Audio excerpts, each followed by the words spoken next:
Rim carbon bai. Ini kalau masuk kat Y suku aku, harga dia tu Okey gang, sekarang ni aku ada dekat mana? Aku ada dekat RCB punya orang cakap warehouse lah. Sambil-sambil tu aku cuci-cuci mata dulu. Yang ni section untuk RCB. Kalau tengok kat sini barang-barang ni tak semua barang kita mampu beli ni. Contoh aku macam nak kau tengok ni, Forge Rim. Mari sini cameraman, aku duduk jauh-jauh apa? Sini.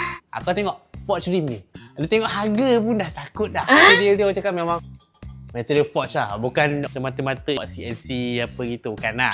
Memang betul forge material lah. Yang ni, tengok rim carbon bai. Ni kalau masuk kat Y suku aku, dengar bunyi carbon betul bai. Ultra light engineered by Racing Boy. Harga dia tu kepala 6 bai.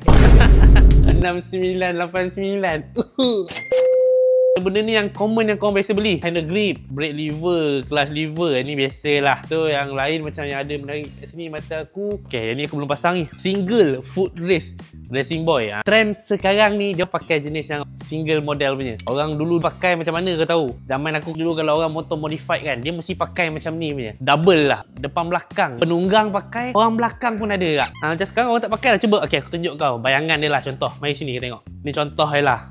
Okay, sekarang ni single foot race kan. Okay, kau tengok pakai sampai belakang. Kau tengoklah meriah tak meriah sampai ke belakang. Tapi benda ni dah tak berapa nak apply lah. Zaman now, zaman kini ni orang dah jarang tengok dah foot race sampai belakang ni. Sekarang ni semua pakai single. Yang tu RCB nya itu pun dalam orang cakap wishlist aku kat tu. So next, bahagian caliper lah. Macam-macam model ada. Yang ni dia macam ala-ala P34 sikit. Oh mana lah kau cik lah. Aku cari nak pasang model ni lah. Lepas tu model ni habis stok. Next, aku nak pasang apa?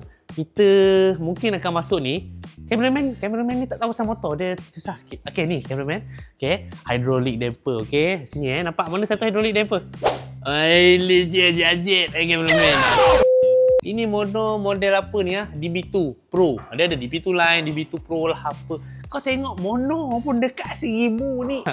Tapi in terms of performance, rebound, suspension punya performance motor, memang capnya lah. Ni lagi mengarut. Kau datang sini jap tengok.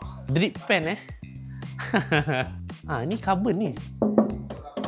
Yang ni dia memang carbon betul. Dried carbon. Ini nak tadah minyak hitam memang tak lah. Ini berapa harga dia kalau jual lah? Pada harga dia. Paddock stand daripada RCB. Dia macam two piece lah. Finishing dia lain macam Ini kalau dapat mak kau So, yang mana-mana berminat untuk datang kat sini, aku rasa tak tahu boleh masuk ke tak. Boleh je kau masuk. So, korang boleh waste je Racing Boy dekat Puchong. Boleh cuci mata. Belakang kau ni ada helmet ARC, KYT dan macam-macam lagi. So, dekat belah sini kau boleh tengok rumah racing performance part. So, itu saja untuk hari ni. Jumpa next video. Terima kasih lagi, mantap.